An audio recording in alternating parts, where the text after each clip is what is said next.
Good morning, কেমন আছেন? আশা করছি ভালো আছেন। আমিও আপনাদের ভালোবাসা ভালো আছি। এই আমি এখন রান্নার থেকে আপনাদের সাথে রান্নার থেকে কি টিফিন হয়ে গেছে, টিফিনের পর থেকে আপনাদের সাথে ব্লগটা শেয়ার করলাম।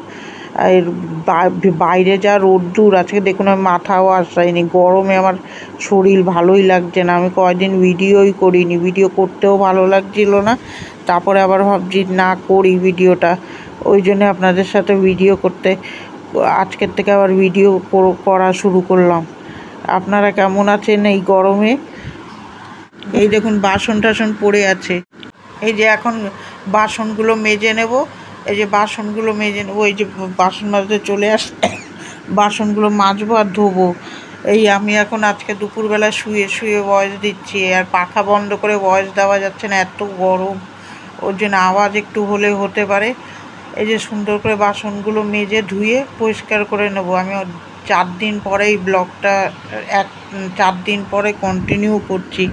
4 দিন আগে আমার খুব শরীর খারাপ ছিল বলে ব্লগটা ছাড়তে পারছিলাম না, এত গরম পড়েছে এখানে। আপনার ওখানে কীরকম গরম পড়েছে কমেন্ট করে জানাবেন। এই যে বাসনগুলো সকালের বাসনগুলো এই যে মেজে পরিষ্কার করে নেব, তাহলেই আমার কাজ হয়ে যাবে। তারপরে চলে যাব রান্না করতে। এবার দেখতে থাকুন। এই যে সকালে আজকে অনেক বেলা করে এই বাসনগুলো মাজতে বাসনগুলো ধুয়ে তারপরে চলে যাব রান্না করতে। ডালটা সিদ্ধ করতে বসিয়ে দিয়েছি, সিদ্ধ হয়ে গেছে। কড়াইতে তেল দেবো, টক ডাল করব। কড়াইতে শুকনো লঙ্কা তেজপাতা ফোড়ন দিয়ে আমড়াটা একটু সিদ্ধ করে ফেলে কড়াইতে দিয়ে দেবো, দিয়ে ডালটা দিয়ে দেবো। ওর মধ্যে টক ডাল করলাম আমড়া দিয়ে। এবার কড়াইতে তেল দেবো, তেল দিয়ে পটলগুলো ভাজতে বসিয়ে আমি এই যে হেলেঞ্চা শাক কেটে নিচ্ছি। হেলেঞ্চা শাক কে কে খেয়েছেন কমেন্ট করে জানাবেন। এই গরমকালে হেলেঞ্চা শাক খেতে ভালো লাগে। হেলেঞ্চা শাকগুলো কেটে নেব, মাছের মাথা দিয়ে করব, খুব ভালো লাগে। আমি আজকে এই রেসিপিটা আপনাদের সাথে শেয়ার করব। যে কেটে নিচ্ছি, পাতাগুলো দেবো নয়, ডাঁটাগুলো দিয়ে বানাবো। পাতাগুলো দিয়ে বড়াও খাওয়া যায়।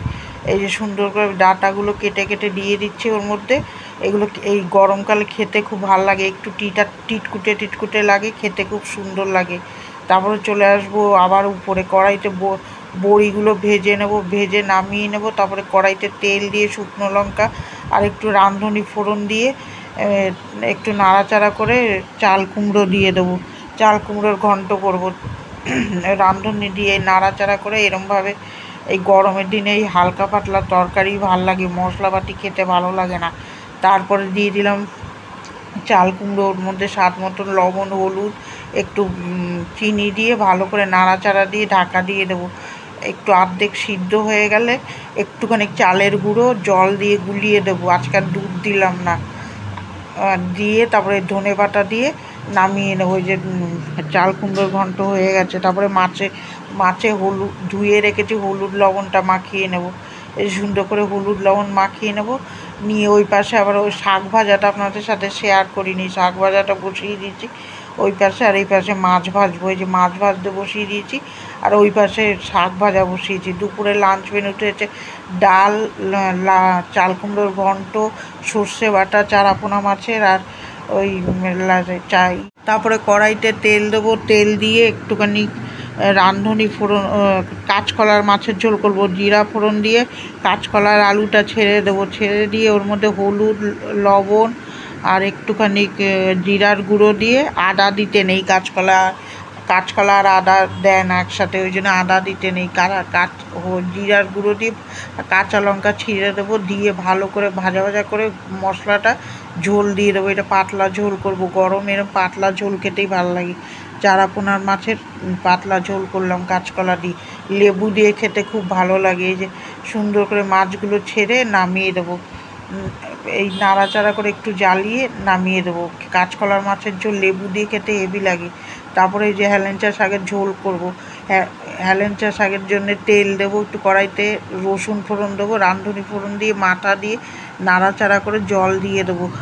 দেওয়ার পরে লবণ, কাঁচা লঙ্কা আর দিয়ে ফুটানোর পরে ওই হেলেঞ্চা শাকটা ধুয়ে রেখেছি যে ওইটা দিয়ে দেবো। এটা একটু গা মাখা ঝোল করব, খেতে খুব সুন্দর হয়েছিল। এই গরমকালে এই হেলেঞ্চা শাক খেতে খুব ভালো লাগে, আমরা তো খাই হেলেঞ্চা শাক, খেতে খুব ভাল লাগে, গরমে একটু টিটকুটে লাগে কিন্তু খুব সুন্দর লাগে।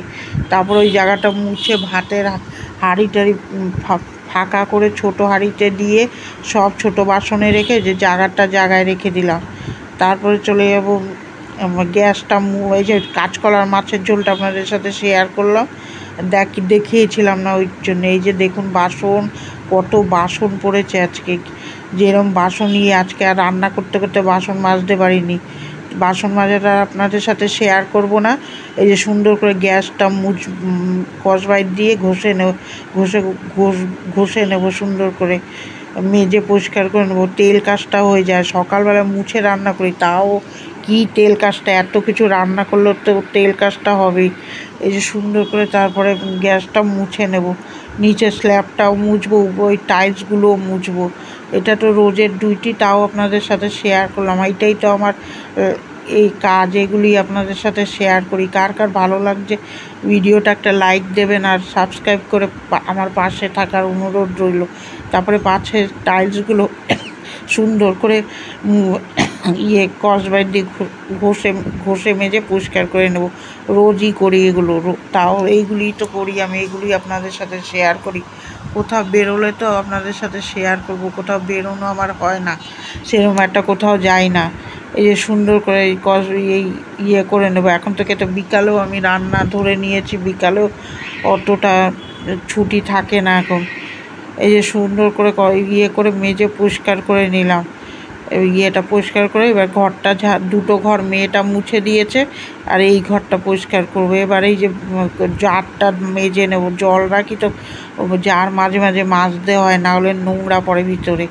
জারটা মেজে একটু সময় উপর করে রেখে দেবো, তারপরে এর উপরে জারটা দেবো, না হলে ভালো লাগবে না, নোংরা লাগবে। আমি তাই করি, জল শেষ করে সুন্দর করে জারটা মেজে নিই, মাঝখানে মেজে এর মধ্যে তা উপর দিয়ে রেখে দেবো একটু রোদ্দুরে। তারপরে ওইটার মধ্যে জারটা উপর দিয়ে দেবে আমার বর এসে। তারপরে চলে আসবো রান্নাঘরটা ঝাড় দিতে। মোছাটা আর আপনাদের সাথে শেয়ার করব না, সব শেয়ার করতে গেলে ভিডিও অনেক বড় হয়ে যাবে, আপনাদের ভালোও লাগবে না। আর আমার মোবাইলে অত স্টোরেজ রাখতে পারে না, ওই জন্য আমি বেশি বড় ভিডিও করতে পারছি না। এই যে সুন্দর করে ঝাড় দিয়ে নিচ্ছি, ঝাড় দিয়ে তারপরে রান্নাঘরটা মুছে নেব। দুটো ঘর মেয়েটা পরিষ্কার করে নিয়েছে, আর আমি এই রান্নাঘরটা, আমার সারাদিনই রান্নাঘরেই মোটামুটি কেটে যায়। দুপুরের আগে আর ঘরে ঢুকতে পারি না, রান্নাবান্না নিয়ে রান্নাঘর পরিষ্কার করতে করতেই আমার সারাদিন হয়ে যায় কাজ। বড় ঘর দুটো মেয়েটা পরিষ্কার করে দেয়, তারপরে চলে আসবো ছোটো ঘরে জামা কাপড়গুলো গুছাবো। তার আগের দিন অনেক কেচেছিলাম, এগুলো সব গুছিয়ে নেব। সোফার ওই চাদরটাও কেচে ফেলেছিলাম, আর বিছনার চাদর সব গুছিয়ে একবারে করে নেবো। আমি আবার কাজ ফেলে শুয়ে থাকতে পারি না, ওই শুয়ে থাকলে আমার আবার বিকালে উঠে করতে ভালো লাগবে না বলে একবারে সব গুছিয়ে পরিষ্কার করে নিয়ে তারপর আমি চান করতে যাব। চান করে এসে পুজো দেবো, তারপরে একটু খেয়ে দিয়ে একটু বিশ্রাম নেব। তার আগে অবধি আমার কোনো বিশ্রাম থাকে না। কালকে বেলায় রান্না বসিয়েছি বলে অনেকটা বেলা হয়ে গেছে। যে সুন্দর করে সব বালিশের ওষার টোষার গুছিয়ে নিচ্ছি, গুছিয়ে জায়গায় রেখে দেবো, তাহলেই আমার কাজ হয়ে যাবে। পাখা চালানো আছে উপরে, একটু আওয়াজ গেলেও যেতে পারে। এই যে জামা কাপড় গুছাতে ভিডিওটা এখানে এন্ড করে দিলাম। কার কার ভিডিওটা ভালো লাগছে একটা লাইক দেবেন আর সাবস্ক্রাইব করে আমার পাশে থাকার অনুরোধ রইল। আর ভালো থাকবেন, সুস্থ থাকবেন। কালকে একটা নতুন ব্লগের সাথে দেখা হবে। টাটা।